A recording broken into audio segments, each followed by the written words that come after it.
मुख्यमंत्री अभ्युदय योजना में आप सभी का पुनः हार्दिक स्वागत है। जैसा कि हम लोगों ने बात किया पिछली क्लास की, तो पिछली क्लास में हम लोगों ने बात किया था सैंधव सभ्यता की, और उस सैंधव सभ्यता में ये देखा गया था कि सैंधव सभ्यता किस प्रकार थी, क्या क्या चीजें मिली थी। जैसे उसमें हम लोगों ने मोहनजोदड़ो और हड़प्पा को भी देखा, तो ये देखा कि खोज कैसे हुई, उसे प्राप्त कैसे किया गया।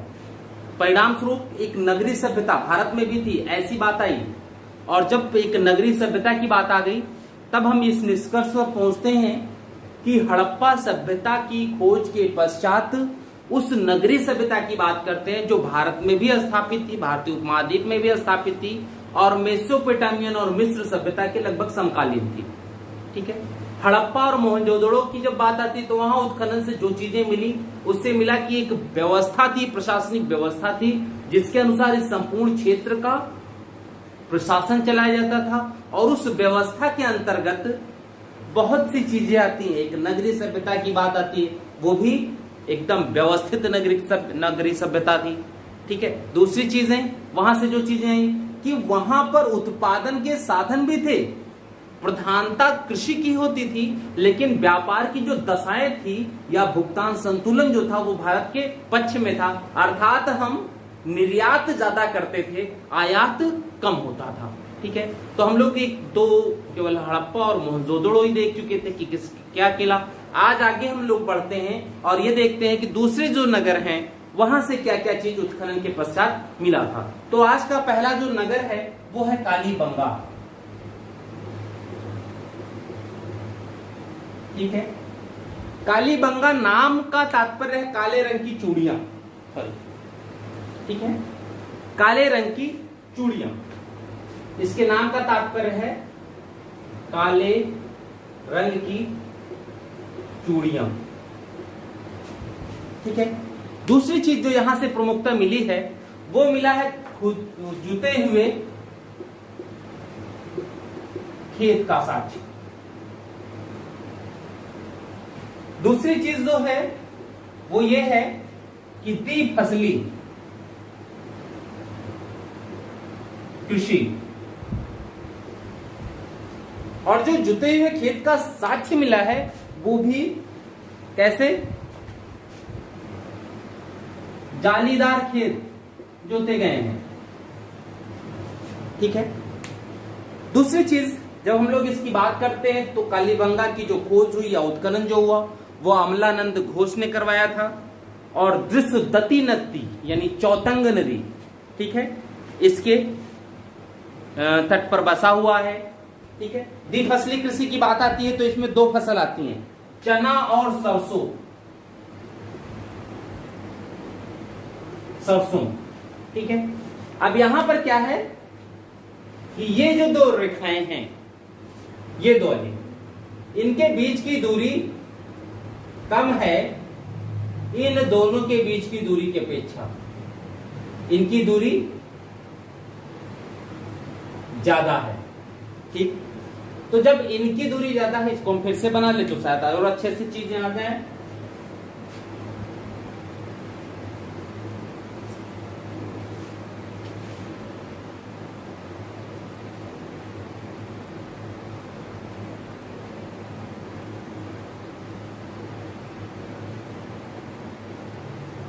ये स्थिति है। ठीक है, तो ये वाली जो लाइन है इनकी दूरी ज्यादा हो गई, इन दोनों लाइनों पर सरसों की खेती होती थी।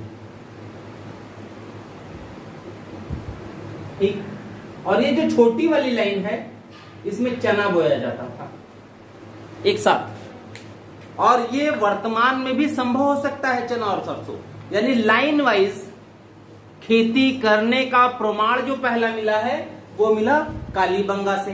ठीक है, दूसरा यहां से सड़कों को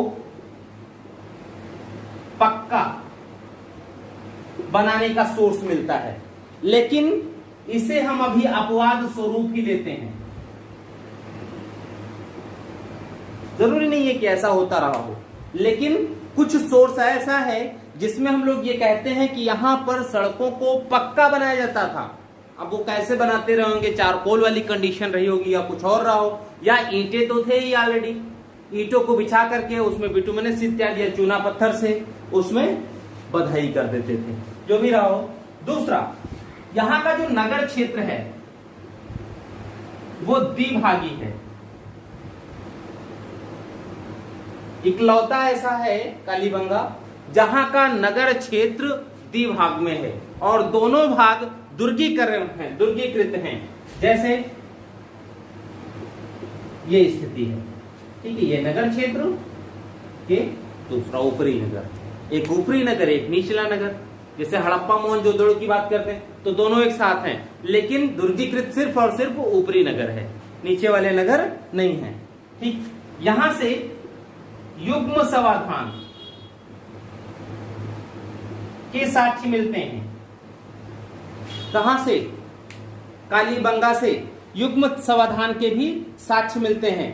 ठीक, यहीं से शवों को की अंत्येष्टि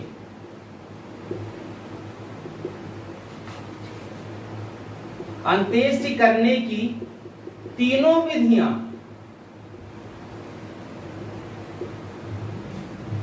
विधियों के साक्ष्य मिलते हैं। अब समस्या यह है कि तीन विधियां कौन सी थी? अब इन तीन विधियों में पहला क्या है कि शव को पूर्ण रूपेण खुला छोड़ दिया जाता था, ऐसे ही फील्ड में छोड़ दिया कि जानवर खा जाए। ठीक है। दूसरा क्या है कि शव को कुछ समय हेतु बाहर छोड़ा जाता था ताकि ऊपर के जो मांस वाले हिस्से हैं उसको जानवर खा जाएं और फिर उसके बाद उसको मिट्टी के हवाले कर दिया जाता था। तीसरा है कि शव को जैसे वो शव मृत व्यक्ति हो कोई, उसको तुरंत ही मिट्टी में दफना दिया जाए।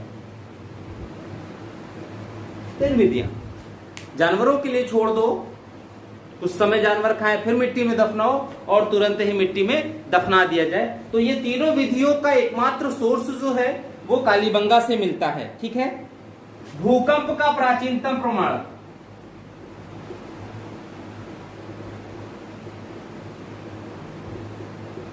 कालीबंगा से मिला। ठीक है। भूकंप का प्राचीनतम प्रमाण कालीबंगा से मिला। मोहरों पर, जो कालीबंगा से मोहरें प्राप्त हुई हैं, उन मोहरों पर क्या चीजें मिली? बांध बनाने का साक्ष्य मिला है, बांध दिखाए गए हैं। यानी कालीबंगा में बांध निर्माण हुआ रहा होगा, पानी की जो सप्लाई रही होगी वो कहीं ना कहीं नदी के जल को रोक करके, यानी बांध बना करके ही किया जाता रहा होगा। ठीक है। दूसरी चीज, यहां पर जल निकास प्रणाली,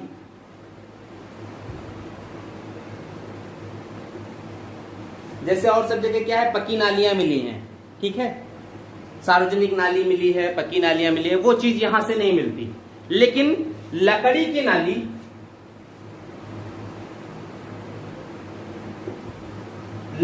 नाली ये अवश्य मिलती है। ठीक है। इसलिए हम ये कह सकते हैं कि कालीबंगा ही एक ऐसा क्षेत्र है जहां से एक स्पष्ट जल निकास प्रणाली का अभाव दिखता है। यानी यहीं पर जल निकास प्रणाली का अभाव है, जल निकास की व्यवस्था विशेषता नहीं थी। ठीक। अब हम लोग, ये प्रमुख चीजें हैं, अब इससे आगे हम लोग बढ़ते हैं दूसरे क्षेत्र पर।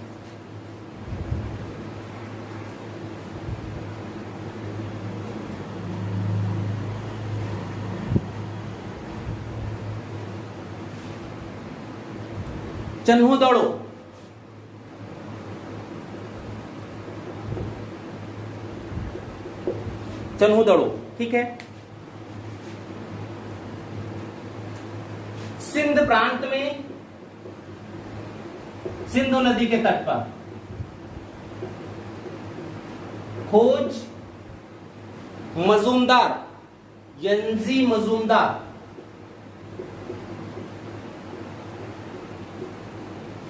मजूमदार के द्वारा किया गया। ठीक है। उत्खनन इसका जो किया, इन्होंने खोजा, उत्खनन किया, मैके ने, दोनों अंतर है, एक ने खोजा है, दूसरे ने उत्खनन किया है। अब देखिए इसके विषय में विशेषता क्या है। इसे औद्योगिक नगर कहते हैं। औद्योगिक नगर कहा गया इसे। ठीक, दूसरी चीजें, यही एकमात्र ऐसा है जिसकी किलेबंदी नहीं की गई थी। ठीक है, इसके किलेबंदी नहीं की गई है, नगर की किलेबंदी, अन्यथा और जो भी नगर मिले हैं उन सब की किलेबंदी की गई है। अब यहां से जो चीजें मिली है, देखिए मैके को, वो क्या थी, गुरियां बनाने का कारखाना, यानी मैके ने गुरियां, मनका यानी, ठीक है, मिट्टी का जो होता था उसको बनाने का कारखाना मिला है, मनके बनाने का,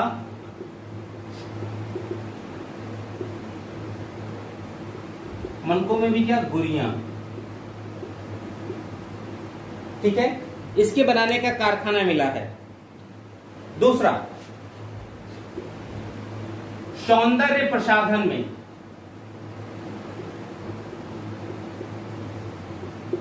भाई महिलाएं हैं तो स्वाभाविक है सौंदर्य प्रसाधन का तो यूज होगा ही होगा, और अगर महिलाएं हैं और सौंदर्य प्रसाधन का यूज होता है तो उसके लिए बनना भी जरूरी है, और अगर वो बनना जरूरी है तो मार्केट भी होगा। जैसे यहां से लिपस्टिक का साच,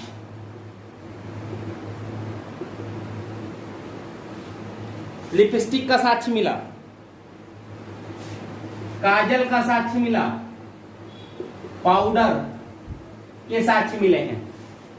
तीनों महिलाओं से संबंधित हो गया, लिपस्टिक, काजल और पाउडर। ठीक है, तीनों के साक्ष्य यहां से मिले हैं। दूसरा, स्याही और दवात,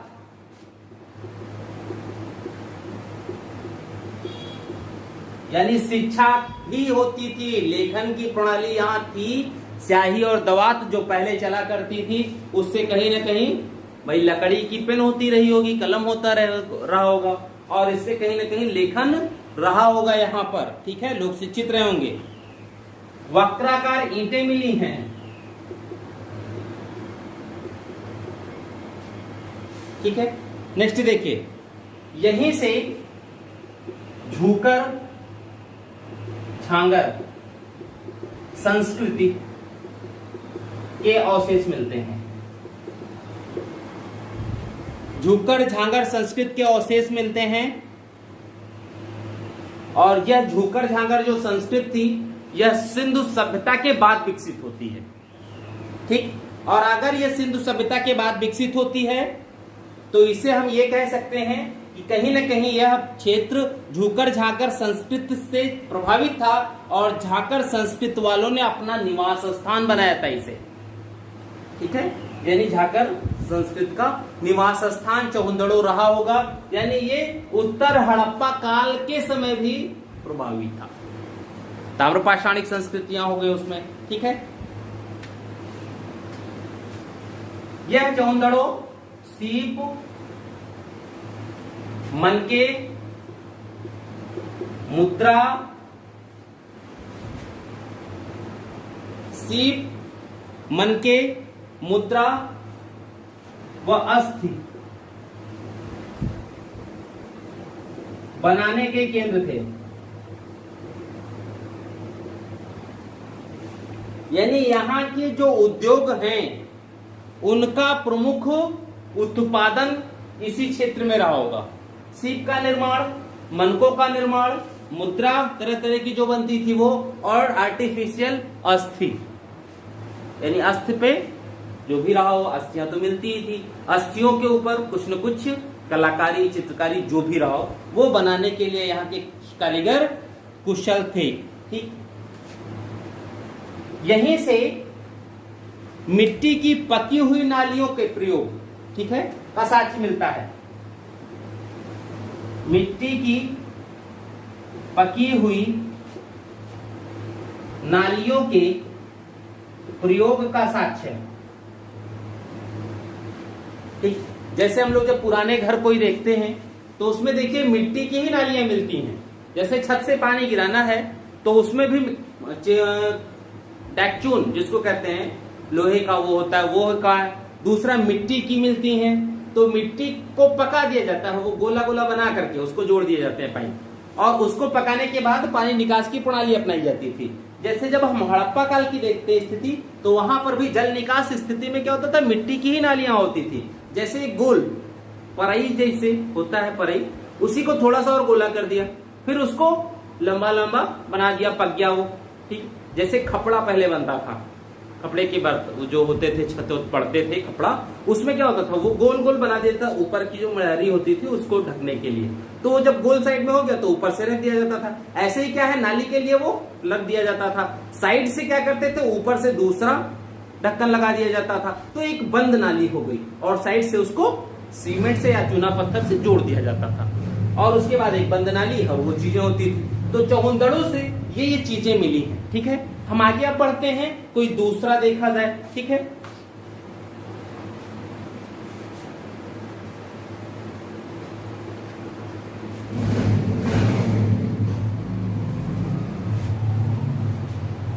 लोथल।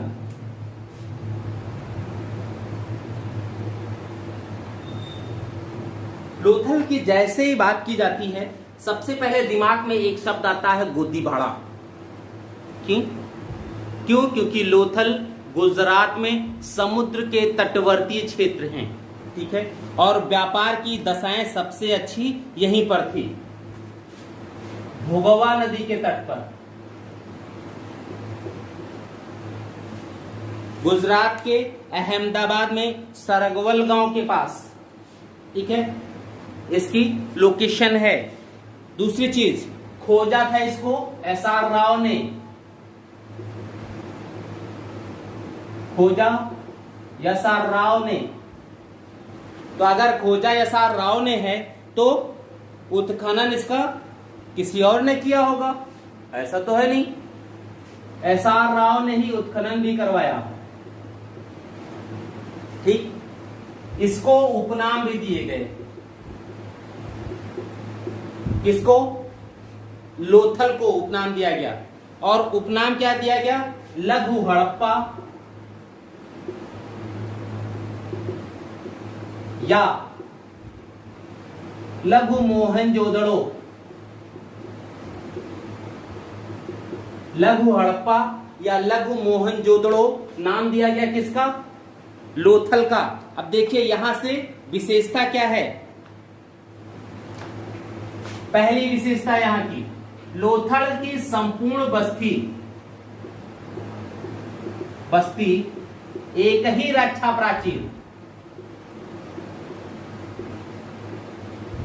प्राचीर से घिरी है, अर्थात ये बस्ती क्षेत्र हो गया। ठीक, सामान्यतः हुआ क्या है, हड़प्पा मोहनजोदड़ो की बात करेंगे तो ये किलेबंदी हो गई। ऊपरी नगर किला युक्त है, निचला नगर किला के विहीन है, वो किले युक्त नहीं है, प्राचीर रक्षा प्राचीर नहीं है। जब हम कालीबंगा की बात करते हैं तो वहां ये दो नगर, ऊपरी नगर निचला नगर, दोनों अलग अलग रक्षा प्राचीर से घिरे हैं। अब लोथल की जब बात करते हैं तो ये ऊपरा नगर और निचली नगर, इनमें क्या है कि ये पूरा एक ही रक्षा प्राचीर से घिरा हुआ है। ठीक है, यहां पर ये चीज है।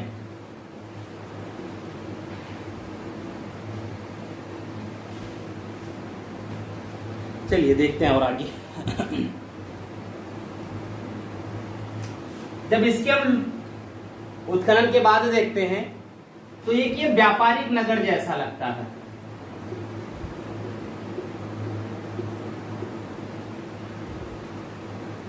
अब क्यों नहीं व्यापारिक नगर रहेगा भाई? अधिकतर समुद्री व्यापार या दूसरे देशों से जो भी व्यापार हो रहा है उसमें यही नगर काम आ रहा है भाई। यही लोथल गोदीवाड़ा के साक्ष्य मिल रहे हैं और कहीं नहीं मिल रहे हैं। जब गोदीवाड़ा का साक्ष्य यहीं से है, यही बाहर भेजने का साधन है, जल व्यापार टोटल यहीं से नियंत्रित हो रहा है, तो व्यापारिक नगर जैसी आकृति तो इसकी होगी ही। अब देखिए उत्खनन क्या मिला। सबसे पहले गोदीवाड़ा का साक्ष्य, गोदीवाड़ा से तात्पर्य डॉकयार्ड यानी बंदरगाह, बंदरगाह का साक्ष्य कहां से? लोथल से। और ये कहा जाता है कि ये जो गोदीवाड़ा बंदरगाह का साक्ष्य है, यह मानव निर्मित सबसे बड़ी संरचना हो सकती है संपूर्ण हड़प्पा सभ्यता में। ठीक, अब देखिए यहां पर क्या है।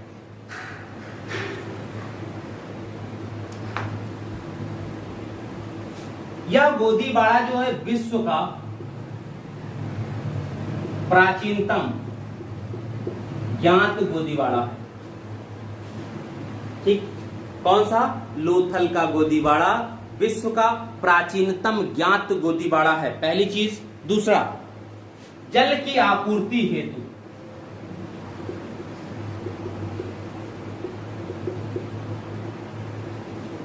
जल आपूर्ति हेतु स्लुइस गेट नहर की व्यवस्था की गई थी।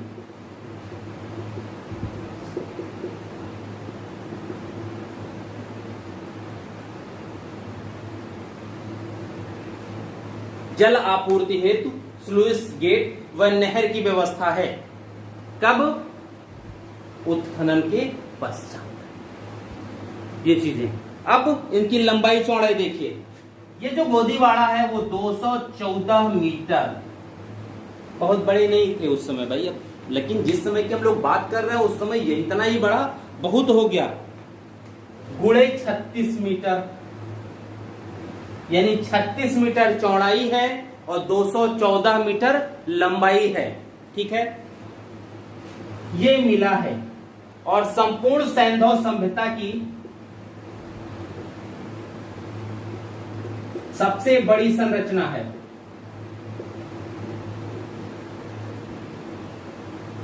क्या? लोथल का गोदीबाड़ा। ठीक है, अब आइए, यहीं से वृत्ताकार व चतुर्भुजाकार यज्ञ वेदी के साक्ष्य मिले हैं। चतुर्भुजाकार यज्ञ वेदी तो सामान्यतः दिखता ही है, मिल ही जाता है। वृत्ताकार यज्ञ वेदी जल्दी नहीं पाई जाती है। ठीक है, बहुत कम रेयर केस में, लेकिन यहां से वृत्ताकार यज्ञ वेदी के भी साक्ष्य मिले हैं। ठीक है, मिटा दे जरा, नहीं तो फिर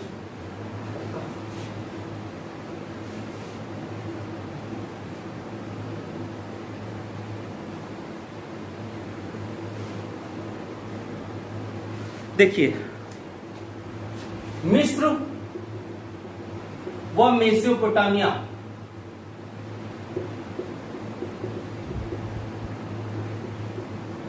से व्यापार के साक्ष्य हैं। अब साक्ष्य में क्या मिला? देखिए, फारस की खाड़ी प्रकार की मुद्रा,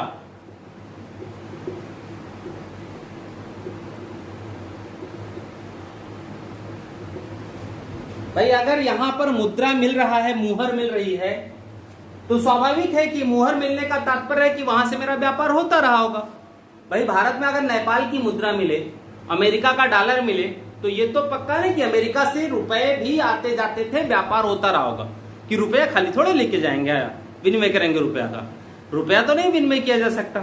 तो यानी संबंध ठीक थे, यहां से व्यापार रहा होगा। दूसरा, यहां से मम्मी का मिलना,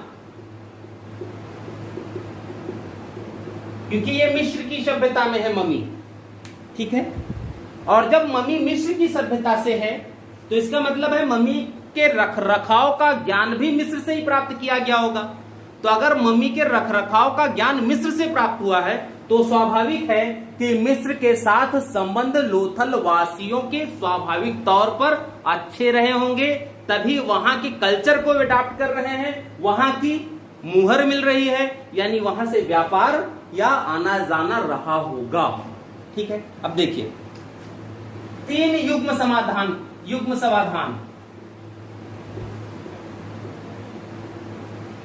समाधान के साक्ष्य हैं। ठीक है, वो भी 3 जोड़े।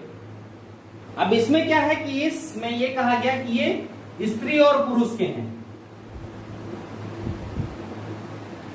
तीनों युग्म समाधान में ये दिखाया गया कि स्त्री और पुरुष के हैं। एक छिद्र युक्त बालक की खोपड़ी मिली है।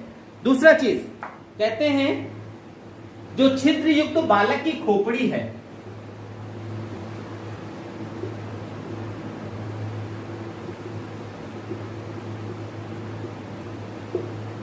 इससे तात्पर्य जो एसआर महोदय निकालते हैं वो ये कहते हैं कि स्वाभाविक है इससे शल्य चिकित्सा किए जाने का प्रमाण है। शल्य चिकित्सा किए जाने का प्रमाण हो सकता है। जरूरी नहीं है कि ऐसा रहा ही हो, छिद्र युक्त है, कोई भी रीजन हो सकता है, चोट इत्यादि की वजह से भी हो सकता है। लेकिन जो खोपड़ी मिली है उसके अनुसार एसआर महोदय का भाई पॉजिटिव थिंकिंग है थोड़ी सी, वो ये कहते हैं कि डॉक्टरी होती रही होगी, ऑपरेशन होता रहा होगा। ठीक है। लोथल से तांबे की मूर्ति मिली है। ठीक है, लोथल से तांबे की मूर्ति मिली है। बतख, खरगोश, कुत्ता एवं वृषभ की है जो तांबे की मूर्ति है, वो बतख, खरगोश, कुत्ता और वृषभ की हैं ये मूर्तियां जो तांबे की मिली। ठीक है, तो ये चीजें लोथल से मिली हैं। अब दूसरा क्या है लोथल से?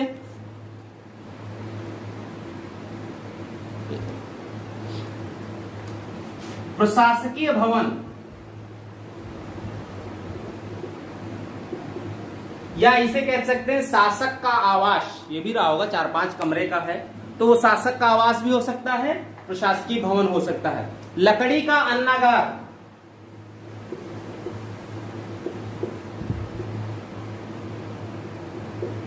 लकड़ी का अन्नागार कहां से? लोथल से। ठीक। घोड़े की मृण मूर्ति, तांबे की कार्यशाला, नाव का एक मॉडल, तांबे की कार्यशाला यानी तांबा का वहां उपयोग होता था। दूसरा, नाव का मॉडल। भाई नाव क्यों नहीं दिखेगी वहां? गोदीबाड़ा जब वही है, समुद्री व्यापार वहां होता है, तो समुद्री व्यापार बिना नाव के तो हो नहीं सकता था कि समुद्र में उतरे दौड़ते हुए चले गए, ऐसा तो हो नहीं सकता था, नाव के साथ ही होगा। तो नाव का मॉडल मिलना कोई आश्चर्य की बात नहीं थी। अगर गोदीबाड़ा का साक्ष्य मिल गया तो नाव तो वहां स्वाभाविक तौर पर मिलेगी ही। ठीक है। दूसरा, यहां पर चालाक लोमड़ी की कहानी की आकृति मिली है। ठीक है, चालाक की आकृति यानी विष्णु शर्मा का लेखन या तो पहले रहा होगा या तो विष्णु शर्मा यहां से प्रभावित रहे होंगे। जो भी हो, पंचतंत्र की बात यहां आती है, उस चालाक लोमड़ी की बात यहां की गई है। आटा पीसने की जो चक्की होती थी उसके 2 पार्ट मिले हैं। ठीक, यानी हिरनी जो होती है उसके दोनों पार्ट मिले हैं, यानी उस समय भी उसी के माध्यम से 2 पत्थर को ऊपर नीचे रख दिया जाता था, बीच में होल होता था, उसमें एक डंडी लगी होती थी कि उधर उधर न भागे, और उस डंडी में थोड़ी सी जगह होती थी, जहां बीच वाला होल है वो बड़ा होता था, डंडी छोटी होती थी, उसी में अनाज डालते जाते थे और फिर घुमाते जाते थे साइड से। ठीक है, दोनों पार्टों के बीच में अनाज आकर के महीन हो जाता था पिस करके। ठीक है, तो वो अभी बहुत पहले भी चलती थी। अब गांवों से वो चीजें हट रही हैं, लेकिन अभी भी दाल इत्यादि की उसमें उसका उपयोग किया जाता है, लेकिन पहले हर घर में मिलता था सिलबट्टा और वो चकिया। अब स्थिति क्या है, कुछ ही घरों में है, अधिकतर जगहों पर नहीं है। ठीक है, हाथी दांत की पटरी मिली है, यहां से हाथी दांत की पटरी मिली है। ठीक, यहां की जो मुद्रा है उसके पृष्ठभाग पर, मुद्रा के पृष्ठ भाग पर सूती कपड़े के निशान मिले हैं।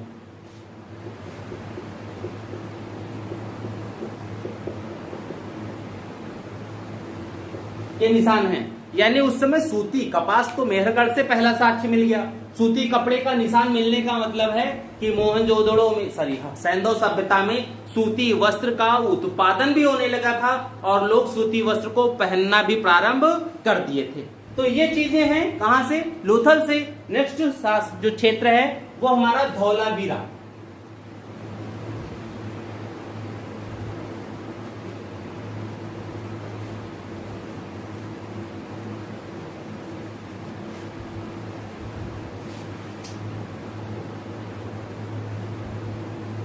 धौलावीरा,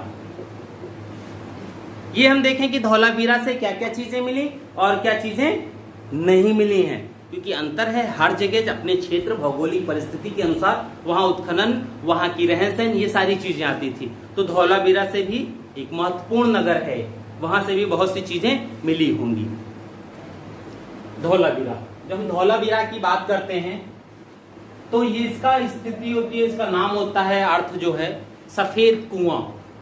ठीक है, धौला का अर्थ होता है सफेद और वीरा का अर्थ होता है कुआं।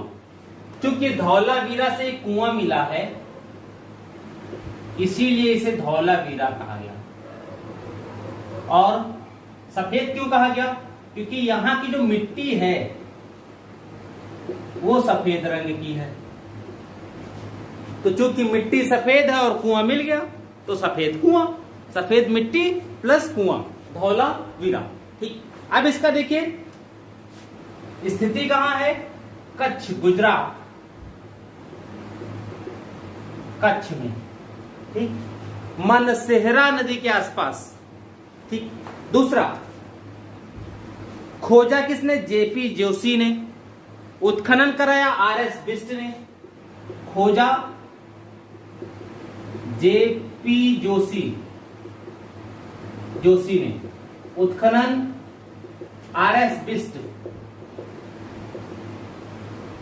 के द्वारा किया गया। ठीक, अब देखिए यहां से मिला क्या क्या। इसके विषय में यह कहा जाता है कि एक आयताकार नगर है।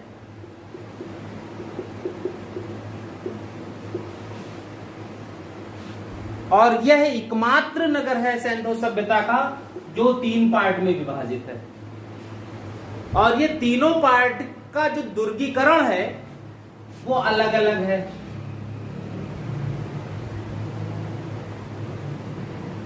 ठीक, और अलग अलग होने के बाद ये तीनों सामूहिक रूप से एक ही रक्षा प्राचीर से घिरे हुए हैं। ये धौलावीरा में एकमात्र ऐसी चीजें आती हैं। जो मध्यम नगर है यहाँ का, ये इकलौता है संपूर्ण सभ्यता सैंधव सभ्यता में। नहीं, अन्य जगह सिर्फ नगर के 2 ही विभाजन है, ऊपरी और निचला नगर। यहाँ पर क्या है? ऊपरी, मध्यम और निचला नगर। मध्यम नगर का सोर्स केवल धौलावीरा से ही प्राप्त होता है। ठीक है, देखिए यहीं से सुनामी जैसे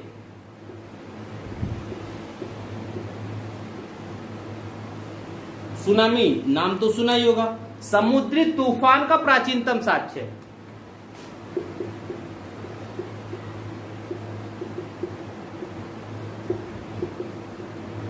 प्राचीनतम साक्ष्य कहते भी हैं कि शायद धौलावीरा की जो समाप्ति हुई वो सुनामी जैसे समुद्री तूफान के ही कारण हुआ। क्या रीजन था पता नहीं, लेकिन ये माना जाता है। ठीक है, दूसरा, यहां पर एक क्षेत्र पड़ता है जूनी कुरान, धौलावीरा के ही उसमें है, पास में ही। ठीक है, वहां से एक स्टेडियम के साक्ष्य मिला है। इकलौता सैंधव में जहां प्लेग्राउंड का साक्ष्य मिलता है, अन्य कहीं पर भी प्लेग्राउंड का साक्ष्य नहीं मिलता है। यहीं से पालिसदार श्वेत पाषाण उपकरण मिले हैं।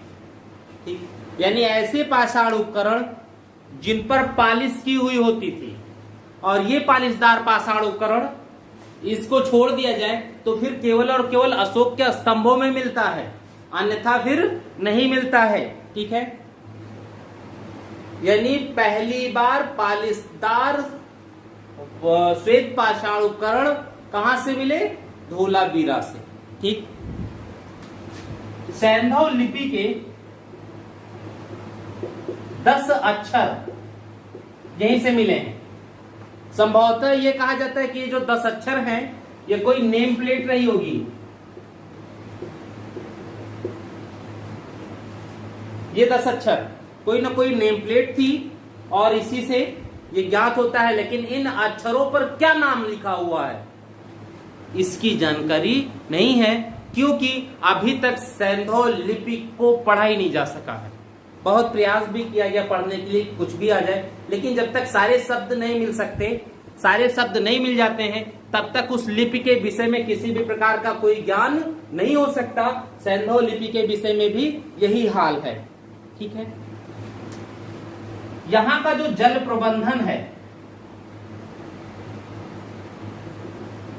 वो अति विशिष्ट है।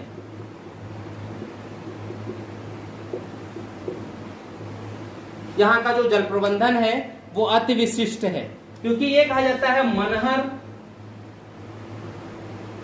नदी थी जिन नदियों के बीच में ये बसा हुआ था, और मंदसार ये भी पास की नदी है। इन दोनों नदियों पर डैम बनाया गया, ठीक, विद्युत उत्पादन के लिए नहीं, जल के सोर्स के लिए, ताकि जिधर चाहे उधर जल भेजा जा सके और इस डैम के माध्यम से जल का संग्रह भी हो सके कि जल की कमी ना होने पाए। ठीक है, डैम इसके साथ हैं। पहला 16 तालाब मिला है, यहां से 16 तालाब मिले हैं, और वो भी बहुत छोटे छोटे नहीं हैं, विशाल तालाब हैं, काफी काफी विशाल हैं। इसलिए ये कह सकते हैं कि यहां पर वर्षा जल संग्रहित भी किया जाता था, यानी वर्षा जल को सुरक्षित रखने की प्रणाली थी यहां पर, अन्यथा नहीं मिलती कहीं और। ठीक है, अब दूसरी चीज, इन तालाबों में पानी आने की भी व्यवस्था थी। जैसे नगर का भी जो पानी होता था वर्षा जल का, उसको नालियों के माध्यम से या दूसरे प्रकार से इन तालाबों में लाने के लिए मार्ग बनाए गए थे कि वर्षा जल नदियों में न जाए, बह न जाए इधर उधर, तालाब पहले भर जाएं, उसके बाद उसको जहां जाना हो वहां जाएं। पहले तालाब में हम जल को सुरक्षित कर लें, क्योंकि स्थान कहाँ है? कच्छ, एक ऐसा स्थान जो रेगिस्तानी है, और रेगिस्तान में सबसे ज्यादा जरूरी किस चीज की बात है? जल की। तो जल प्रबंधन तो वहां स्वाभाविक है, अच्छा करना पड़ता। अगर अच्छा न करते तो जल की वजह से वहां बस्ती या जीवन हो ही नहीं सकता था जल के अभाव में। इसलिए वो लोग जल के प्रति इतना ज्यादा सचेत हैं। ठीक, आगे बढ़ते हैं।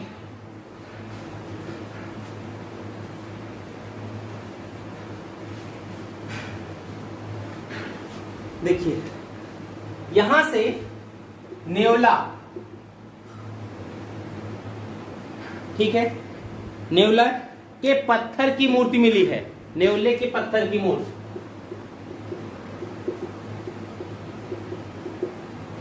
इस पर नेवला बना है, नेवले का साक्ष्य है। दूसरा, गिरगिट की प्रतिमा मिली है।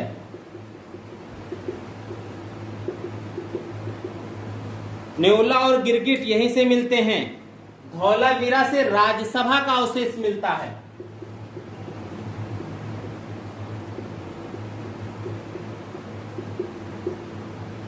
यानी विद्वत जनों की परिषद का अवशेष मिलता है। सुनामी जैसे समुद्री तूफान का प्राचीनतम साक्ष्य यहीं से मिला। कहां से? धौलावीरा। यानी धौलावीरा का जो विनाश हुआ होगा वो स्वाभाविक हो सकता है सुनामी की वजह से हुआ हो। ठीक है, नेक्स्ट नगर की तरफ बढ़ते हैं।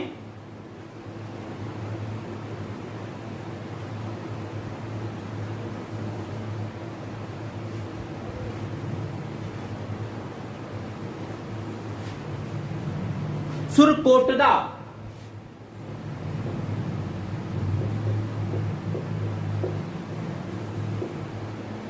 सुरकोटड़ा, ठीक है, गुजरात के कच्छ जिले में यह भी है। जल निकास प्रणाली यहां पर भी अच्छी रही होगी। दूसरा, इसका जो उत्खनन हुआ वो जगपत जोशी ने करवाया और उन्होंने ही खोजा भी था 1964 में। यहां से जो सबसे महत्वपूर्ण चीज मिली है, जगपति जोशी ने इसे खोजा। ठीक, कच्छ में मिला ये। ठीक, अब यहां से जो उत्खनन के बाद सोर्स मिले हैं, स्रोत हैं किसके? वो सबसे पहले घोड़े का हड्डियां ये पाई गई यहीं से, घोड़े की हड्डियां।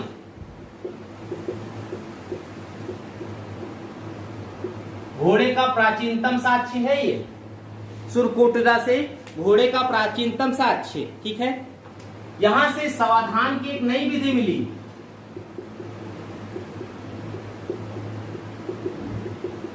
क्या?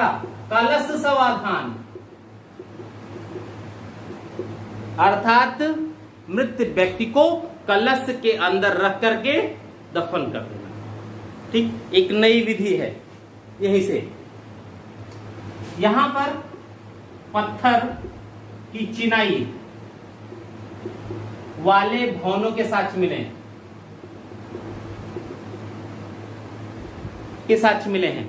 जैसे लोग कहते हैं आखिर पत्थर से कैसे भवन बन जाएगा, छत कैसे पड़ जाएगी। बिहार साइड जब आप जाएंगे पूर्वांचल में, तो वहां पर अधिकतर पत्थर के गाटर पड़ते हैं उनकी, ठीक है, उसी के छत पड़ते हैं। उसमें क्या करता है, नीचे आप लोहे की राड इस समय लगा देते, नहीं तो पहले तो साखू की लकड़ियां लगती थी और उन्हीं पर थोड़ी थोड़ी दूरी पर साखू, और बड़े बड़े पत्थर है सिलापट की तरह आयताकार, वो काट करके आते हैं, बकायदा छत पेड़ से वो पहाड़ियों से निकाले जाते हैं और उनको उस आयत में काट दिया जाता है पत्थरों को। एक मोटी पत्थर इतनी लगभग है ना, 2 से 3 इंच की मोटाई रहती है, 3-4 इंच की मोटाई रहती है। उन्हीं को उनके ऊपर बिछा दिया जाता है, जो गाटर पड़े रहते हैं उसी के ऊपर बिछा दिया जाता है बकायदा चिपका करके। और जहां पर जोड़ होता है उस पे बिटुमिनस या चूना पत्थर से वहां पर जोड़ को भर दिया जाता है और फिर उसके ऊपर एक सीमेंट की लेयर डाल करके फर्श बना दी जाती है, यानी चूने की संभावना खत्म। अब मान लो बरसात ज्यादा हुआ कहीं पर, कहीं कोई जगह जोड़ टूट गया हो पहले से, तो वहां से फिर चूने लगेगा। तो उसमें क्या है कि आपको पूरे छत को तोड़ने की आवश्यकता नहीं है, आप सिर्फ जहां से चू रहा है वहीं के उस गाटर को उठाएंगे, ठीक। गाटर को उठाने के बाद उसको फिर से रख करके फिर से चुनाई कर दीजिए और उस छेद को बंद कर दीजिए, फिर से सही हो गया। तो व्यवस्था इस समय है आज, तो पहले भी तो कुछ न कुछ रहा होगा। तो स्वाभाविक है जब पत्थर को पॉलिश करने की प्रणाली चल रही है तो फिर पत्थर को काट क्यों नहीं सकते थे, पत्थर को काटने की भी तो व्यवस्था रही होगी। और अगर पत्थर को काटने इत्यादि की व्यवस्था है तब चीजें भी शायद ही से क्रियान्वित तो हो सकती थी। तो ये सुरकोटदा से मिला। नेक्स्ट देखिए आप, बनावली।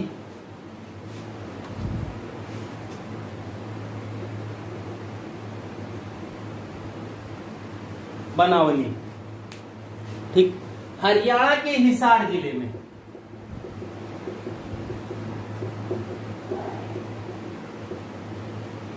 हरियाणा के हिसार जिले में रंगोई नदी के तट पर है। रंगोई नदी के तट पर, हरियाणा के हिसार जिले में रंगोई नदी के तट पर स्थित है ये, ठीक है। इसका जो उत्खनन करवाया वो आर.एस. बिष्ट ने करवाया, ठीक। इसका उत्खनन आर.एस. बिष्ट ने करवाया, इसका भी सॉरी बिष्ट हैं, ठीक। इसकी विशेषता क्या है, बनावली सैंधव सभ्यता के यह तीनों स्तरों का प्रतिनिधित्व करती है। तीनों स्तरों से प्राग हड़प्पा, विकसित हड़प्पा और उत्तर हड़प्पा, उन तीनों स्तरों का ये प्रतिनिधित्व करती है। कौन, बनावली। कहां स्थित, हरियाणा में। यहां से अब देखिए साक्ष्य क्या क्या मिले हैं, ठीक है। यहां से पहला जो साक्ष्य है वो है मिट्टी का हल। पहला साक्ष्य क्या मिला, मिट्टी का हल मिला। दूसरा बटखरा, बटखरा मिला यहां से। तीसरा आरा युक्त मृण पहिया,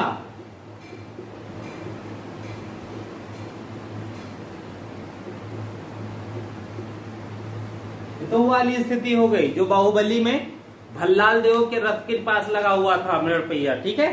यहीं से सड़कें नगर को तारांकित भागों में बांटती हैं, यानी समकोण पर काटती हुई सड़कें रही होंगी, ठीक है।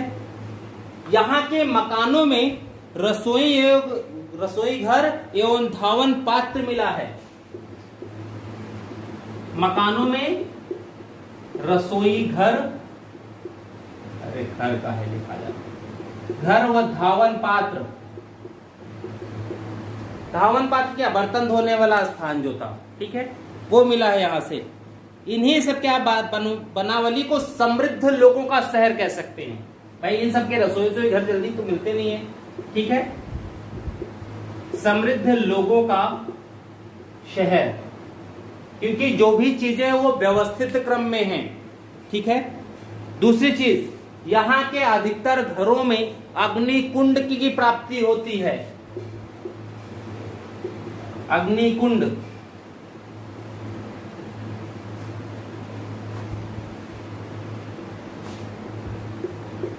अग्निकुंड की प्राप्ति हुई है अधिकतर घरों में, यानी बनावली में जो भी चीजें हैं व्यवस्थित हैं। घरों में रसोई घर अलग से मिल रहा है, अग्निकुंड मिल रहा है, धावन पात्र मिल रहे हैं, सब चीजें एकदम व्यवस्थित। ऐसे किसके घर में रहेगा? उस स्थिति में जिनके पास पूंजी हो और पूंजीपति लोग जहां हो, उसी को तो कहते हैं समृद्ध लोगों का शहर। तो ये समृद्ध लोगों के शहर की श्रेणी में आता है। नेक्स्ट देखिए, रोपड़ या रूपनगर। रोपड़, ठीक है, आधुनिक नाम रूपनगर रखा गया इसका, या रूपनगर, रोपड़ या रूपनगर, ठीक है। मिला कहां? पंजाब के सतलुज नदी के बाएं तट पर। पंजाब में सतलुज नदी के बाएं तट पर कौन सा शहर? रोपड़ या रूपनगर, ठीक है। खोजा किसने इसको और उत्खनन किसने कराया? खोजा था बीबी लाल ने, बीबी लाल ने, और उत्खनन कराया यज्ञदत्त शर्मा ने,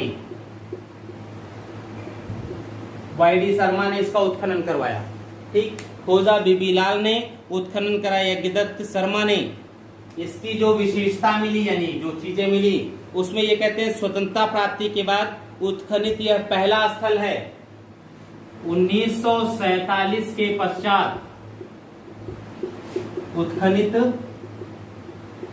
यह पहला स्थल, याद रखिएगा, स्वतंत्रता प्राप्ति के बाद उत्खनित पहला स्थल कौन? रोपड़ या रूपनगर, ठीक। जो यहां से साक्ष्य मिला है उसमें यह कहा गया मालिक के साथ कुत्ते को दफनाने का साक्ष्य।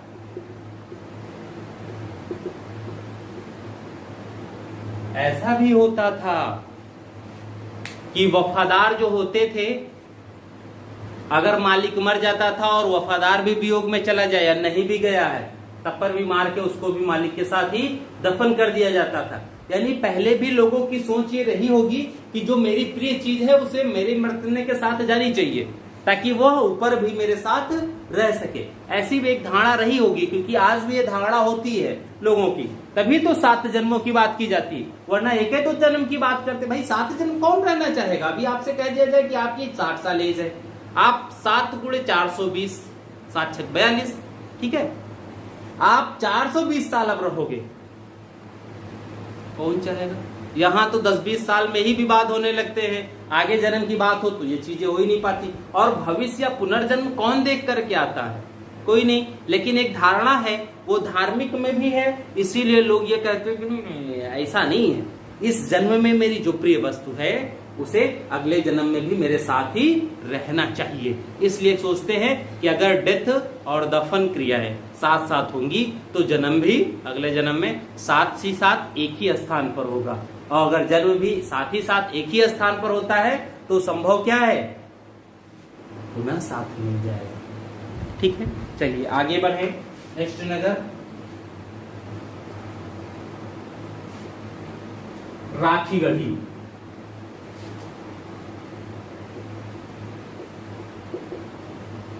नेक्स्ट नगर राखीगढ़ी, ठीक है। देखिए यहां से हरियाणा में सरस्वती नगर, सरस्वती नदी,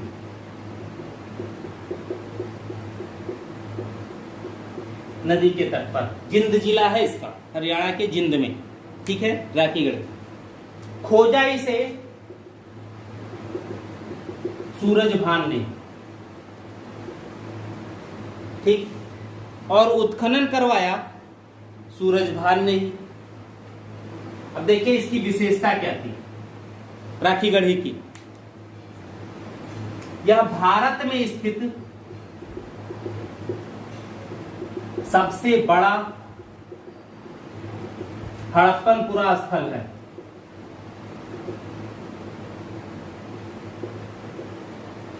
क्योंकि हड़प्पा और मोहनजोदड़ो कहां है? पाकिस्तान में है। ये भारत में क्षेत्रफल की दृष्टि से स्थित सबसे बड़ा हड़प्पा का स्थल है। ठीक है, यहां से जो मुहरें मिली हैं उन पर कुछ भी उत्कीर्ण नहीं है।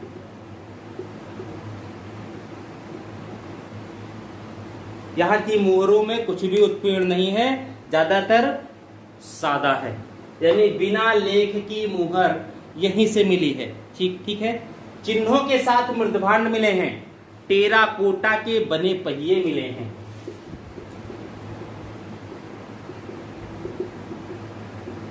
टेराकोटा यानी मिट्टी, ठीक है, पका करके जो होती है उसके पहिए मिले हैं। छगड़ा गाड़ी मिली है, झुनझुना मिला है, यहीं से झुनझुना यहां से मिला है। ठीक है, हड्डी की बनी सुई मिली है।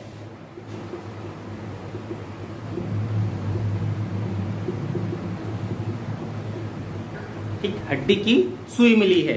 दूसरा क्या है, यहां से मनके बनाने का कारखाना मिला है, क्योंकि लगभग 3000 अर्धनिर्मित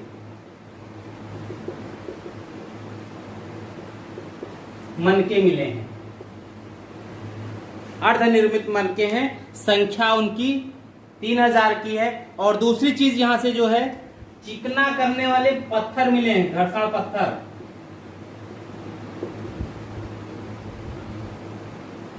घर्षण पत्थर मिले हैं, यानी यहां पर स्वाभाविक तौर पर मनके बनाए जाते थे और बहुतायत रूप में बनाए जाते थे। दूसरा यहां से मिट्टी का लकड़ी का ताबूत, लकड़ी का ताबूत मिला है, यानी ताबूत में शव को रख करके भी दफनाने की प्रणाली यहां पर रही होगी। ठीक है, तो नेक्स्ट हम लोग पढ़ते हैं। अब जो प्रमुख नगर हैं वो तो हो चुके हैं, अब हम लोग छोटे छोटे जो क्षेत्र हैं उनके विषय में बात किया जाए। बालू कहां? हरियाणा में। ठीक है, बालू कहां पड़ता है? हरियाणा में।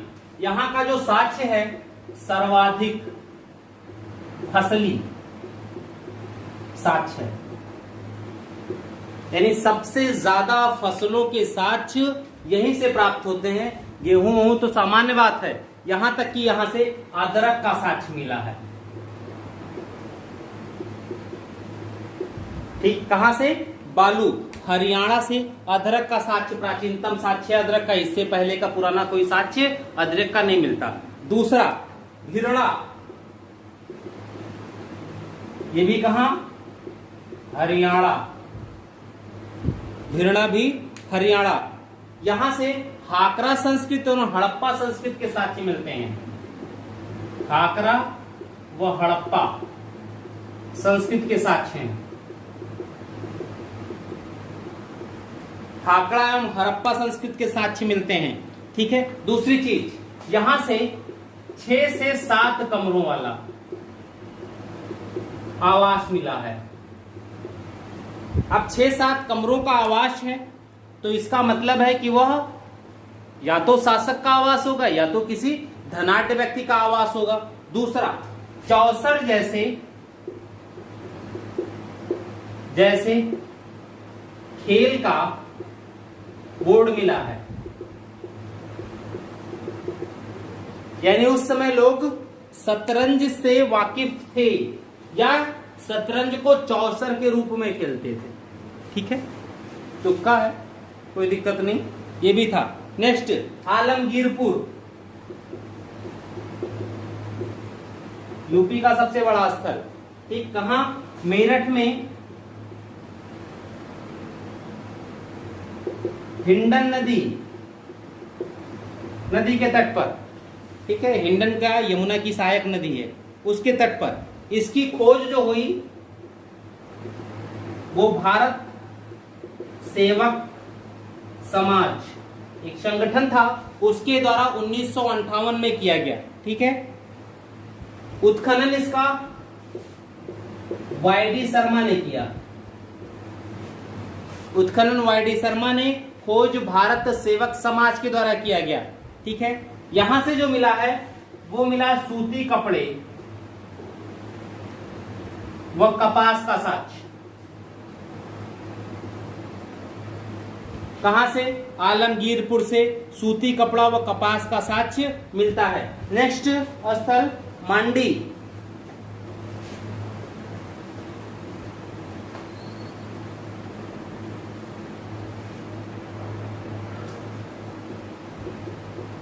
मांडी, ठीक है।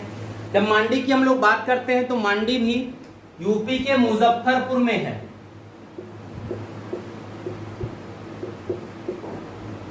यूपी के मुजफ्फरपुर में मांडी मिला है। कहते हैं यह सैंधव सभ्यता का प्राचीनतम उत्खनित स्थल है। नवीनतम उत्खनित स्थल, नवीनतम उत्खनित स्थल है ये। सैंधव सभ्यता का नवीनतम उत्खनित स्थल है और यहां से टकसाल गृह के साक्ष्य मिलते हैं।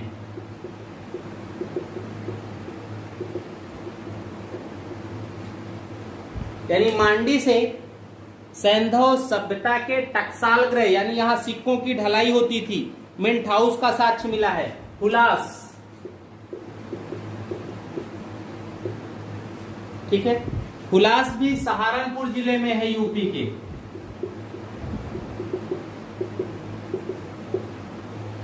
हुलास सहारनपुर में, यहां से ये कहा जाता है गेहूं की खेती का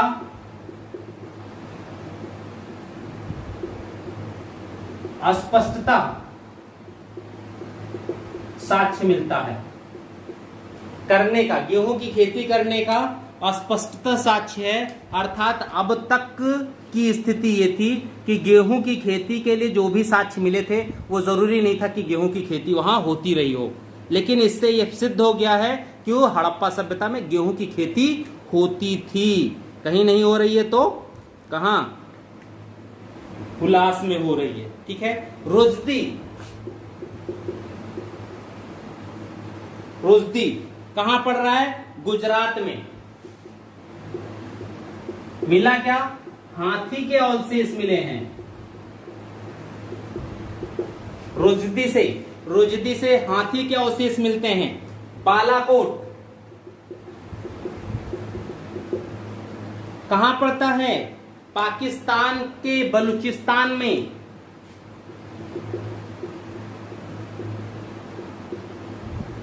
पाकिस्तान के बलूचिस्तान प्रांत में पड़ता है बालाकोट। ठीक है। इसके विषय में कहा जाता था ये भी एक बंदरगाह नगर है। पहला बंदरगाह नगर कौन? लोथल, जहां से गोदीवाड़ा का साक्ष्य मिला। दूसरा, इसके विषय में कहा जा रहा है कि ये एक बंदरगाह नगर था। दूसरी चीज, यहां पर सीप उद्योग बहुत ही समृद्ध स्थिति में था और या तो यहां का प्रमुख उद्योग ही सीप उद्योग है। दूसरा है नौशारी। नौशारी ये भी बलूचिस्तान में ही पड़ता है।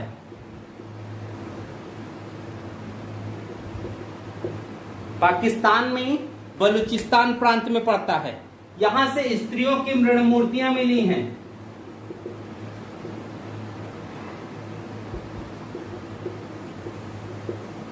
ठीक। और सबसे बड़ी बात यह है कि उन स्त्रियों की जो मूर्तियां मिली हैं उनकी मांग में सिंदूर मिला है। इनकी मांग में सिंदूर मिला है। यानी सिंदूर का प्रयोग आज से नहीं बल्कि बहुत पहले से होता था। आज से लगभग 4-4,500 साल पहले से होता था। उसके साक्ष्य यहां मिल गए हैं। ठीक है। लास्ट जो नगर है वो पाकिस्तान में ही अल्लादीनो।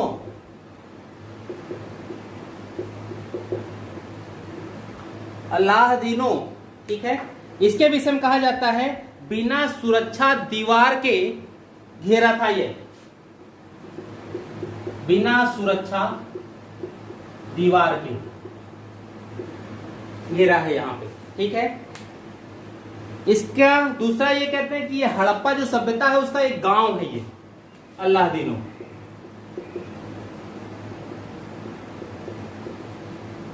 ठीक, हो सकता है भाई जब गांव है तो वहां पर खेती तो होगी। ठीक, दूसरा, यहां से टेराकोटा के मर्दान में भारी संख्या में रत्न आभूषण मिले हैं। ठीक, यानी टेराकोटा यानी मिट्टी का एक बर्तन है, गगरी मिली है सोने और चांदी वाली। ठीक है, भारी संख्या में आभूषण। ठीक, अब देखिए इन आभूषण में धातुएं कौन कौन सी हैं।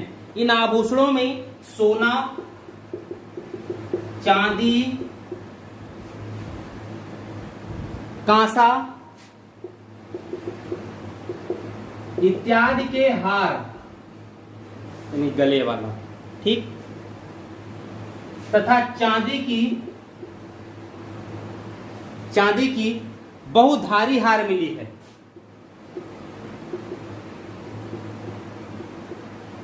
कई लर वाली हार आती है ना, कई दर वाली, तो वो हार मिली है। ठीक, यहां से एक मृण खिलौना गाड़ी मिली है, यानी मिट्टी की एक खिलौना गाड़ी मिली है। ठीक, तो ये नगर थे कुछ प्रमुख, जहां से कुछ प्रमुख चीजें मिली हैं। अब हम लोग यहां की कुछ सामाजिक स्थिति पर बात कर लें।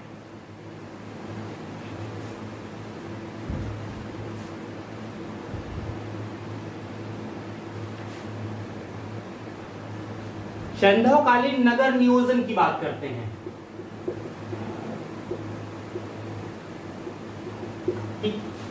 पहली चीज तो ये देखें कि अधिकतर नगर रक्षा प्राचीर से क्या है, घिरे हुए हैं। ठीक है, यानी जो सामान्यतः मिला है वो मिला है निचला नगर, सॉरी ऊपरी नगर और निचला नगर। ये माना जाता है कि जो ऊपरी नगर था वो प्रशासकों के लिए था और जो निचला नगर है वो जनता का है। ठीक, तो प्रशासक सुरक्षा की तो बात करेंगे ही करेंगे, इसलिए जो ऊपरी नगर है वो रक्षा प्राचीर से घिरा हुआ है।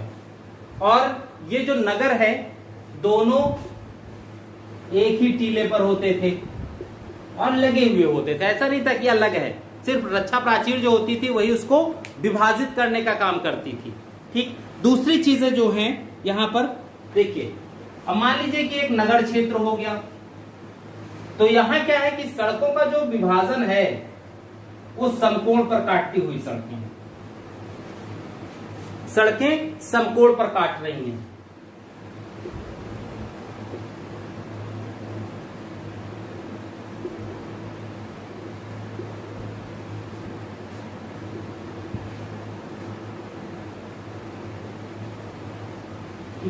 अब देखिए प्रमुख मार्ग जो है उसकी चौड़ाई ज्यादा है और जैसे ही लिंक मार्ग पर आते हैं उनकी चौड़ाई क्या होगी, कम होती जाती है। यानी लिंक मार्ग की चौड़ाई कम, प्रमुख मार्गों की चौड़ाई ज्यादा है। अब आवासीय बस्ती देखिए क्या है कि जो गलियां हैं वो काफी पतली होती थी।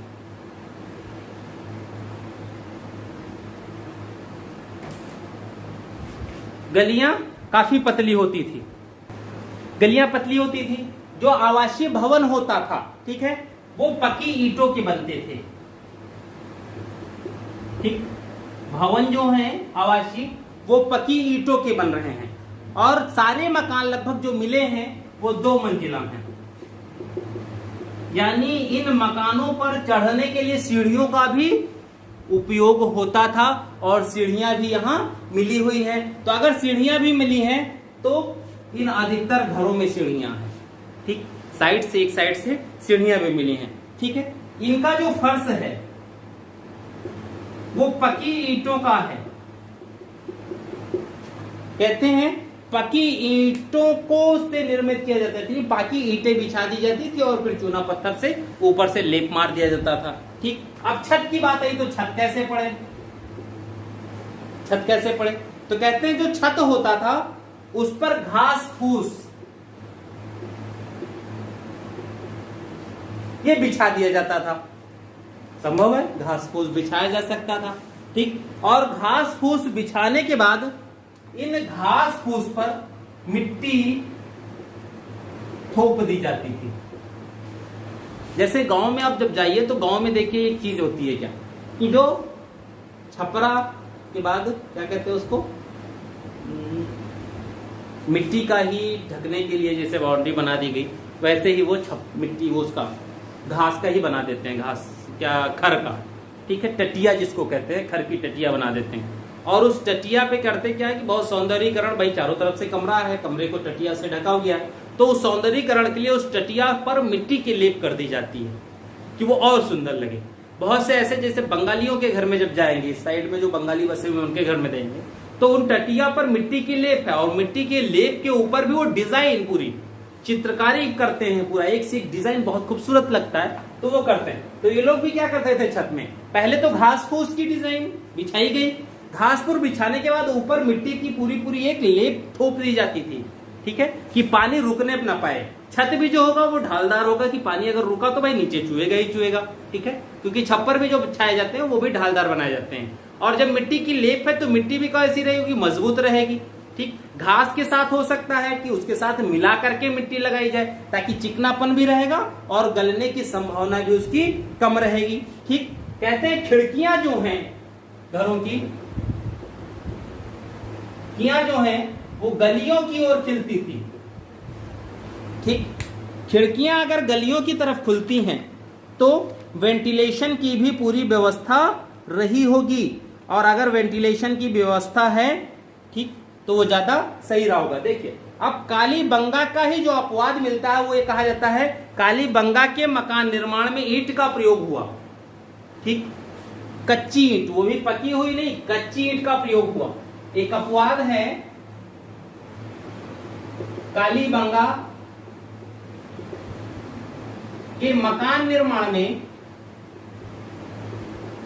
कच्ची ईंट का प्रयोग हुआ है, अन्यथा और सभी जगहों पर मकान निर्माण में कौन सी ईंट, पकी हुई ईंटों का प्रयोग हुआ है, ठीक है। सब जगह क्या होता है, खिड़कियां जो हैं किधर, गलियों की तरफ खुलती हैं, लोथल की भी खिड़कियां सड़कों की तरफ खुलती हैं। समस्या ये था, लोथल में खिड़कियां सड़कों की ओर खुलती थी। मान लो कि ये सड़क है, ठीक है, तो जैसे वर्तमान में अगर बनती है, मकान बनते हैं तो मुहाना इधर होगा, ठीक। अब ये गली हो जाती थी, ये भी सड़क हो गई, तो लोथल में क्या है कि लोथल में ये एंट्री करते थे, ठीक, ये मुहाना होता था और खिड़कियां इधर होती थी। ये हो सकता है सुरक्षा के लिहाज से हो, क्योंकि गलियां संकरी होती हैं, गलियों में कोई भी बाह्य आक्रमण बड़ी कठिनाई से होगा, गलियों में आपके प्रतिरोध करने की क्षमता बढ़ जाती है, ठीक है। तो ये चीजें इधर प्रतीकात्मक दरवाजा रहा हो, जो भी चीज रहा हो, ठीक है।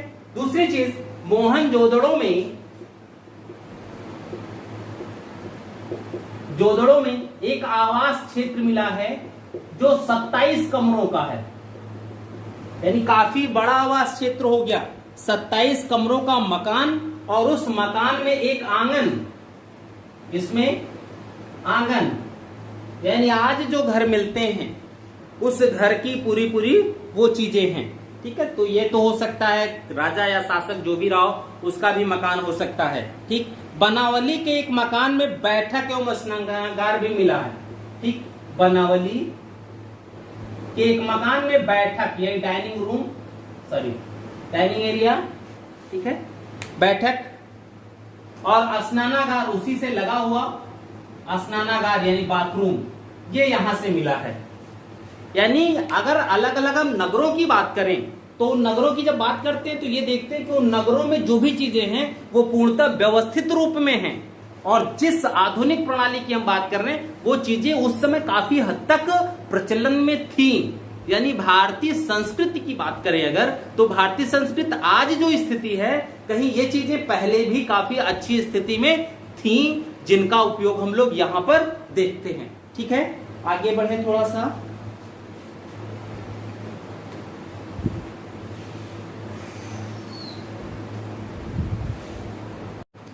धार्मिक जीवन,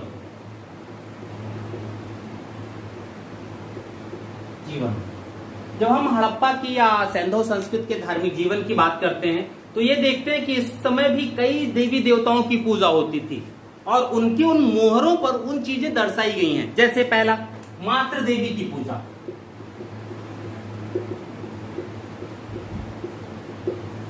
मातृ देवी की पूजा, जैसे मातृ देवी की पूजा होती थी क्योंकि उसमें मातृ देवी को यह माना गया ये उपज की देवी थी। ठीक है, क्यों? क्योंकि जो एक मुहर हड़प्पा से प्राप्त हुई है उसमें यह दिखाया कि स्त्री के गर्भ से पौधा निकलता हुआ दिखाया गया है। हड़प्पा से एक मुहर मिली है जिसमें स्त्री के गर्भ से एक पौधा निकलता हुआ दिखाया गया है। साथ ही साथ बहुत सी ऐसी मूर्तियां मिली हैं जो नारी की आकृति में हैं, यानी नारी की आकृति का प्रचलन यानी नारी की पूजा उस समय होती थी। और जो स्त्री के गर्भ से निकलता, इसका तात्पर्य हम लोग पृथ्वी से लगाते हैं कि पृथ्वी भाई सबकी देवी है, सबकी माँ है, तो वो चीजें ये कहा जा रहा है कि पृथ्वी से माना जाता है। ठीक है, या पौधों की संबंध जो है पौधों के जन्म और वृद्धि से रहा होगा, जो भी चीजें हो। इसी तरह क्या करते हैं कि मिस्र के लोग जो थे, मिस्र के लोग जो हैं वो नील नदी की देवी आइसिस की पूजा करते थे। नील नदी की देवी आइसिस, इसकी पूजा करते थे। नील नदी की देवी आइसिस की पूजा करते थे। ठीक है, दूसरा क्या है? पशुपति पूजा। पशुपति पूजा की बात आती है। पशुपति का संबंध शिव से किया जाता है, यानी शंकर से किया जाता है। कारण क्या है? मोहनजोदड़ो की एक मुहर मिली है, से एक मुहर मिली और इस मुहर पर एक आकृति बनी हुई है। ठीक है, इसमें एक त्रिमुखी पुरुष को पद्मासन की मुद्रा में बैठे हुए दिखाया गया है। ठीक, योग मुद्रा में बैठे हुए दिखाया गया है। कहते हैं इसके एक दाहिनी तरफ हाथी, एक बाघ और बाईं तरफ गैंडा और भैंसा है।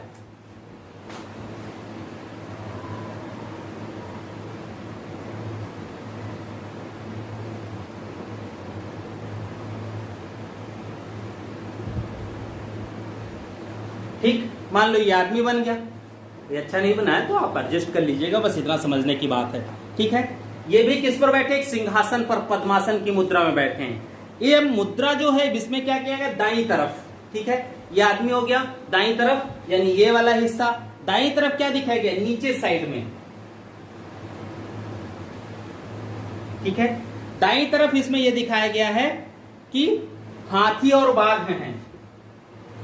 हाथी और बाघ दाईं तरफ बैठे हैं और बाईं तरफ यह दिखाया गया है कि गैंडा और भैंसा बैठा है। और ये चीज किसके साथ हो सकती थी? किसी न किसी देवता के साथ ही हो सकती थी। ठीक है, कहते हैं खिसखिसी दाढ़ी है, हल्की सी, वो चीजें दिखाई गई हैं चूंकि ये खंडित अवस्था में है। ठीक है, और इसके ऊपर एक 7 अक्षरों का लेख भी है। ठीक है, लेकिन अभी तक उसे पढ़ा नहीं जा सका है। मार्शल के अनुसार इसे शिव का रूप कहा गया है,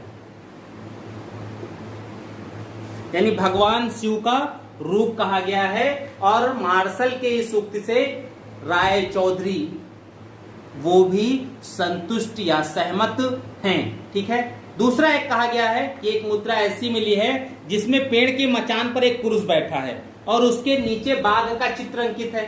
ठीक, दूसरी एक मुहर है, उसके नीचे बाघ का है, दूसरी तरफ त्रिशूल का चित्र और उसके सामने एक बैल का चित्र अंकित है। इसे भी शिव का रूप माना गया है। जैसे एक मचान है, उस पर एक पुरुष बैठा है, उसके नीचे बाघ है, उसके साइड में त्रिशूल है। ठीक है, और उसके नीचे यानी सामने साइड में कौन है? बैल यानी वृषभ। इसे भी क्या माना गया? शिव का ही रूप माना गया। ठीक है, लिंग और योनि, कई स्थानों से लिंग और योनि के साक्ष्य मिले हैं, अर्थात इसकी भी पूजा होती थी जो आज प्रचलन में है। ठीक, ये चीजें रही। आगे बढ़े थोड़ा सा, पशु पूजा।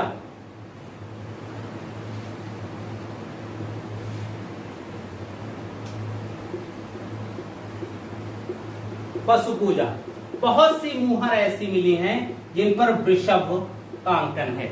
क्यों वृषभ का अंकन है? क्योंकि पशुओं में जो कृषि व्यवस्था है, जो उत्पादन की व्यवस्था थी, वह उत्पादन की संपूर्ण व्यवस्था पशुओं पर निर्भर है। और जब हड़प्पा सभ्यता की बात करते, जैसे आप वैदिक में आएंगे तो वहां क्या है, गाय को अघन्या माना गया, ठीक है, वहां बैल को बहुत ज्यादा मान्यता नहीं थी। लेकिन यहां पर क्या है, उत्पादन चूंकि व्यापारिक कल्चर था, तो जब व्यापारिक स्थिति है तो वहां पर बैल को प्राथमिकता दी गई है, क्योंकि बैल जो है वो उत्पादक कार्यों में अच्छे से लग सकता था, उसका बहुत ज्यादा प्रयोग भी होता था। इसलिए अधिकतर मुद्राएं जो मिली हैं उसमें पशुओं का अंकन मिलता है, और इसीलिए हम ये कह सकते हैं कि इस समय पशुओं की भी पूजा होती थी। नाग पूजा,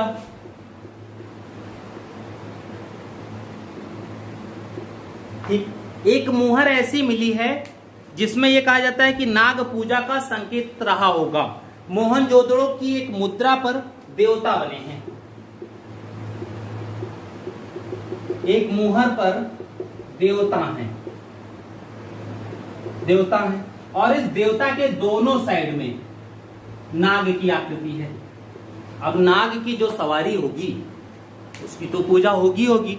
जैसे शिव जी की सवारी नंदी बैल, उसकी पूजा करते हैं, ठीक है, शेषनाग की पूजा करते हैं, कमल की पूजा होती है, तो वो चीजें यहां पर भी रही होंगी। उसमें अर्नेस्ट मैके का अनुमान है कि नाग को चबूतरों पर दूध पिलाया जाता रहा होगा, यानी आज जो नाग पंचमी के दिन दूध पिलाने की परंपरा है वो शायद उस समय भी मानी जाती कि वो परंपरा उस समय भी कायम रही होगी, ठीक है। वृक्ष पूजा,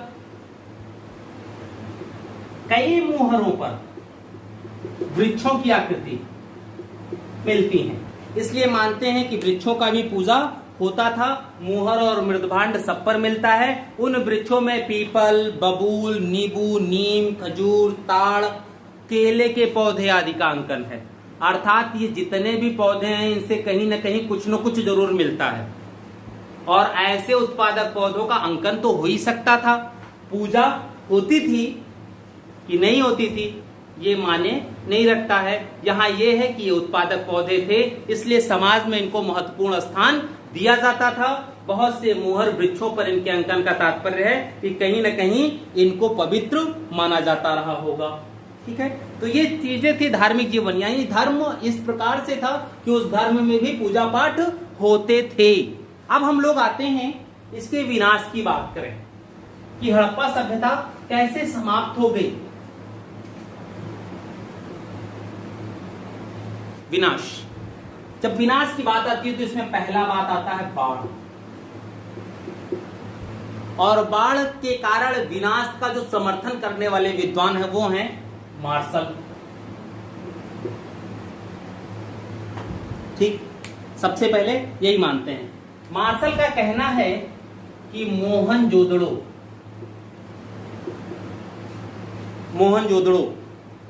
मैके ने चौहुंदड़ो, मार्शल मैके ने चौहुंदड़ो, ठीक है, तथा यसार राव ने लोथल। ये तीन लोग ऐसे हैं जो इन नगरों के पतन के कारणों में बाढ़ को मानते हैं, बाढ़ को मानते हैं। मार्शल ये कहते हैं कि मोहनजोदड़ो की जो खुदाई हुई, खुदाई के पश्चात ये पता किया गया कि इसके 7 स्तर मिले, ठीक, यानी मिट्टी के जो स्तर मिले हैं वो 7 लेयर मिले हैं, और उन 7 लेयरों का मतलब है, इनका कहना है ये कि वो 7 लेयर जो है वो बाढ़ के द्वारा लाई गई गाद है, ठीक। यानी पहली बार लाया गया, विनाश हो गया, कुछ लोग बचे, कुछ भाग गए, मिट्टी पड़ गई, फिर दोबारा बसा नगर, फिर बाढ़ आ गई, फिर दोबारा बसा नगर, फिर बाढ़ आ गई, और धीरे धीरे लोग, जब बाढ़ लगातार आने लगे तो धीरे धीरे लोग क्या होगा, नगर छोड़कर भाग गए, ठीक है। ये चीजें आई, लेकिन कहते हैं कि इन 3 नगरों की तो बात आती है, लेकिन जिन दूसरे नगरों में ये चीजें नहीं मिली हैं, उन नगरों के पतन पर प्रभाव नहीं पड़ता या उनके विषय में कोई जानकारी नहीं मिलती है, क्योंकि ये नगर जो है वो नदियों के किनारे हैं। जो दूसरे ऐसे नगर हैं जो नदियों के किनारे स्थित नहीं थे, उनके पतन का क्या हुआ पता नहीं। तो दूसरा रीजन ये कहा जाता आर्यों का आक्रमण।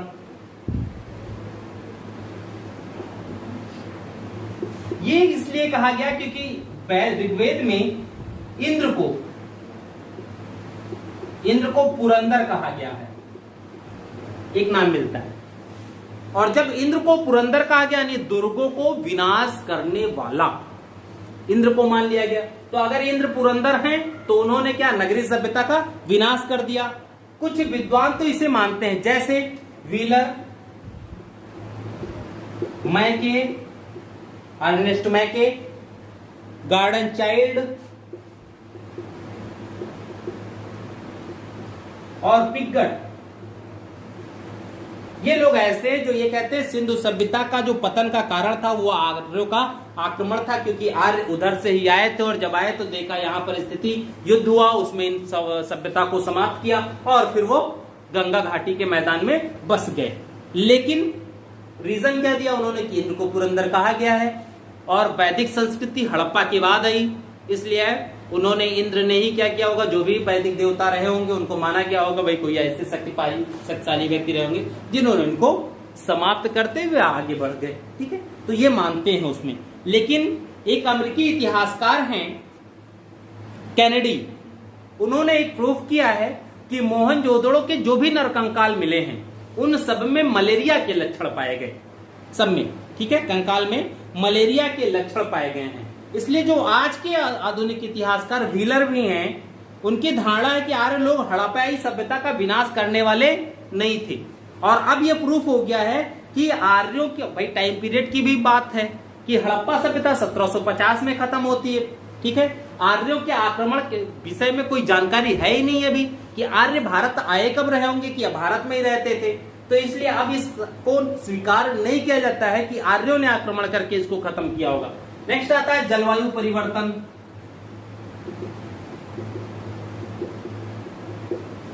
इसके पक्ष में आरएल स्टाइन और अमलानंद घोष हैं।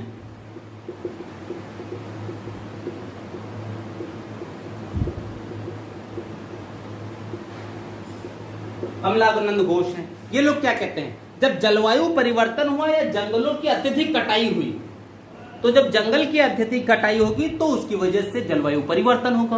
और जब जलवायु परिवर्तन हुआ तो इसकी वजह से जो वहां वर्षा पहले बहुत होती थी वहां अब वर्षा कम होने लगी। और जब वर्षा कम होने लगी तो धीरे धीरे जल के जो स्रोत थे राजस्थान, गुजरात, कच्छ वच्छ में, वो स्रोत खत्म हो गए। और जब वो स्रोत खत्म हो गए तो फिर वहां लोग रहना क्यों पसंद करेंगे भाई, जहां पानी नहीं है वहां भूखो थोड़े मरना है, प्यासे थोड़े मरना है। तो वहां से लोग अपने आप को धीरे धीरे विस्थापित करने लगे।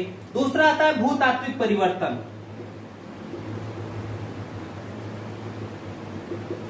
भूतात्विक परिवर्तन, इसमें यम आरसानी अधिकतर भारतीय इतिहासकार है इसमें। ठीक है, जॉर्ज एफ डेल्स, लैमरिक इत्यादि, ये क्या कहते हैं भूतात्विक परिवर्तन में। इनका ये मानना है कि पतन के कारणों में भूतात्विक परिवर्तन थे और इस भूतात्विक परिवर्तन के कारण नदियों ने अपना मार्ग बदल लिया। और जब नदियों ने मार्ग अपना बदला तो भाई चूंकि जल के स्रोत नदी ही होती थी, और जब नदी मार्ग बदल रही है तो उनको समस्या भी होगी, सिंचाई के लिए, पीने के लिए पानी का अभाव हो जाएगा। जैसे सरस्वती नदी लुप्त हो गई।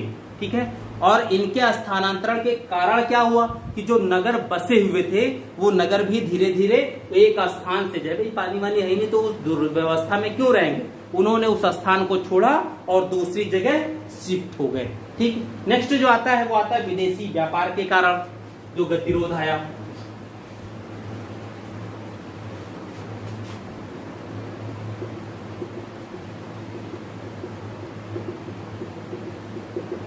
विदेशी व्यापार में गतिरोध। ठीक है, अब देखिए यहां इसका है WF अल्ब्राइट ने यह मत दिया। WF अल्ब्राइट इन्होंने यह मत दिया है। ठीक है, और इसमें यह कहा गया कि मेसोपोटामिया के जो साक्ष्य मिले हैं उसमें यह कहा गया सैंधव सभ्यता का अंत लगभग 1750 ईसा पूर्व माना गया। मेसोपोटामिया की सभ्यता में साक्ष्य के अनुसार सैंधव सभ्यता 1750 के आसपास समाप्त हो गई। कहते हैं 2000 ईसा पूर्व के बाद सैंधव सभ्यता में ग्रामीण संस्कृति, यानी जब सैंधव सभ्यता उत्थान पर थी उसके बाद उसमें ग्रामीण संस्कृति के अवशेष दृष्टिगत होने लगे थे। अब अगर ग्रामीण संस्कृति के अवशेष दृष्टिगत हो रहे हैं, यानी व्यापारी संस्कृति नगरीय सभ्यता धीरे धीरे लुप्त हो रही है, ठीक। और इसकी वजह से इनका आर्थिक ढांचा जो था वो लड़खड़ाने लगा। क्यों? क्योंकि 2000 के आसपास, बीसी के आसपास जब ग्रामीण सभ्यता प्रवेश करती है तो इस ग्रामीण सभ्यता के प्रवेश से क्या होगा, व्यापारिक ढांचा जो है वो धीरे धीरे नष्ट होने लगेगा। और जब व्यापारिक ढांचा नष्ट होने लगेगा तो अर्थव्यवस्था भी, यानी आर्थिक ढांचा भी समाप्त होगा, ठीक। और जब आर्थिक ढांचा समाप्त होगा तो जो व्यापारिक दशाएं थी वो चीजें समाप्त होने लगेंगी और अंततः सभ्यता का विनाश हो जाएगा, ठीक है। तो 3 रीजन है, तो बहुत ज्यादा माने नहीं रखता, इतने बहुत है, ठीक है।